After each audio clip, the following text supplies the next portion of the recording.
guys, I hope you are having an awesome day. So today I'm going to do a bit of a different video.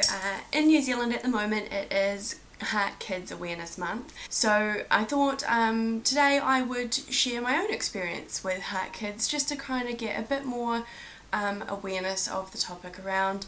I know many of you, especially my friends, have heard all this before, but I just thought, hey, it's time to share the story again. It's been a while. Yeah, sit back, relax, and enjoy the story.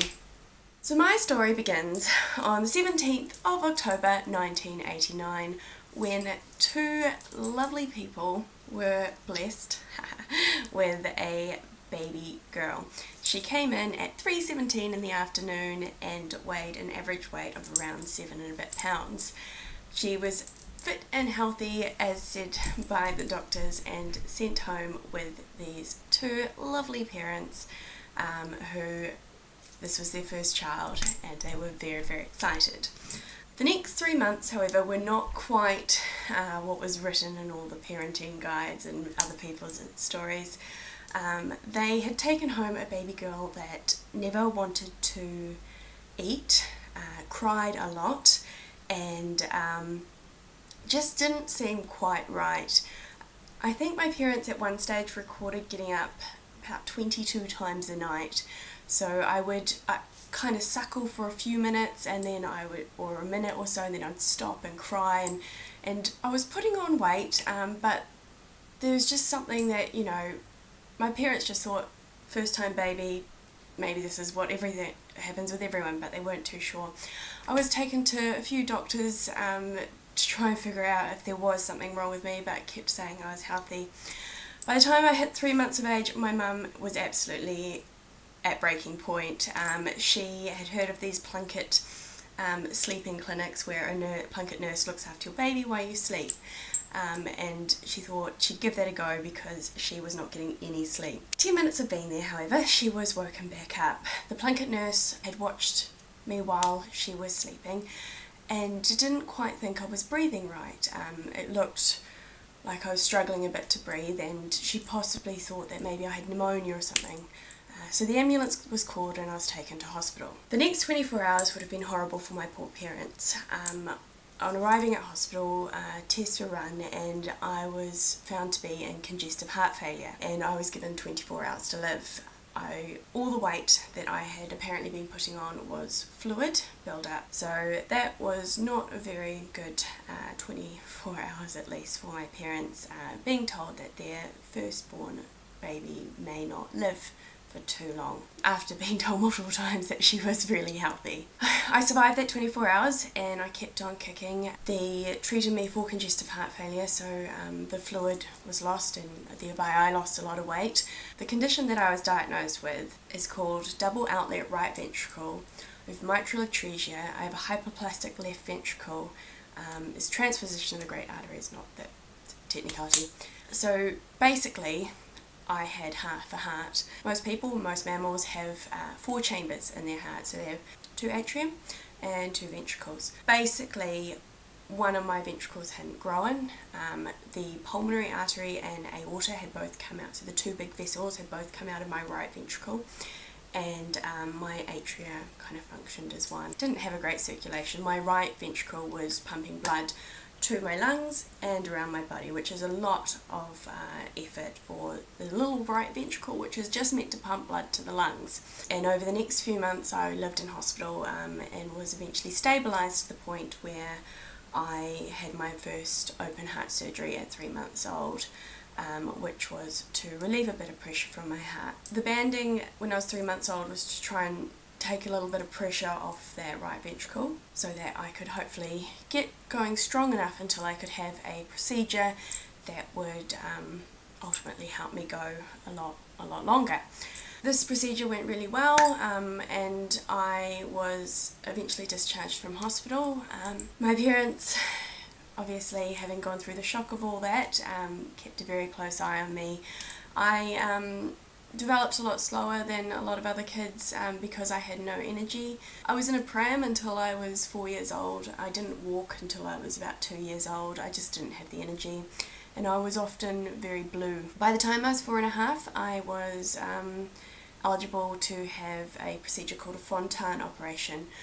Basically, this created a single circulatory system. So most mammals have a double circulatory system where one half of the heart pumps blood to the lungs and the other pumps blood to the body.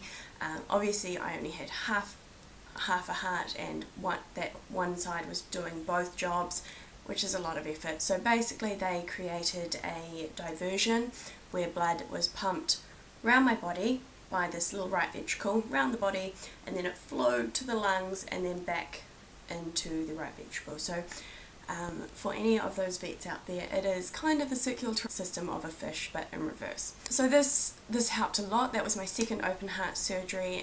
Went really well. I was in hospital for quite a while again. It's kept me going ever since, touch wood. I've had a few minor procedures since then, but basically growing up with a heart condition, even after the Fontan operation, I still had huge limitations on what I could do. Although I was finally out of a pram, I couldn't run. I got too tired. I would run for about 50-100 metres and I'd just be bent over double, which meant that, going through primary school, and I couldn't do tag or stuck in the mud or cross country or anything like that, and which meant it was kind of hard to kind of get in with people in my age group and things like that. I wasn't able to do a lot of sports because of that, and I really wanted to. I'm such a competitive person. I did manage to convince my parents when I was younger to let me do gymnastics. It did take a lot of convincing, and my coaches were lovely. I did gymnastics until I was 13 years old, when I had I had a bit of a turn. I went into shock and had to be taken to hospital.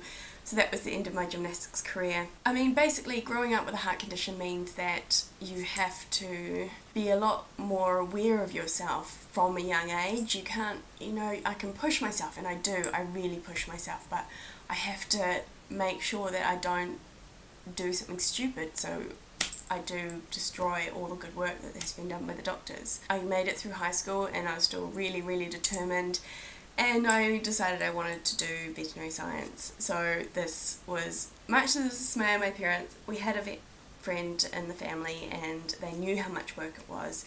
They really hoped I'd grow out of it, but I didn't. So I packed my determined bags when I was 18 and headed down to Massey University, and I studied veterinary science. I worked my little butt off in pre-vet and I managed to get in.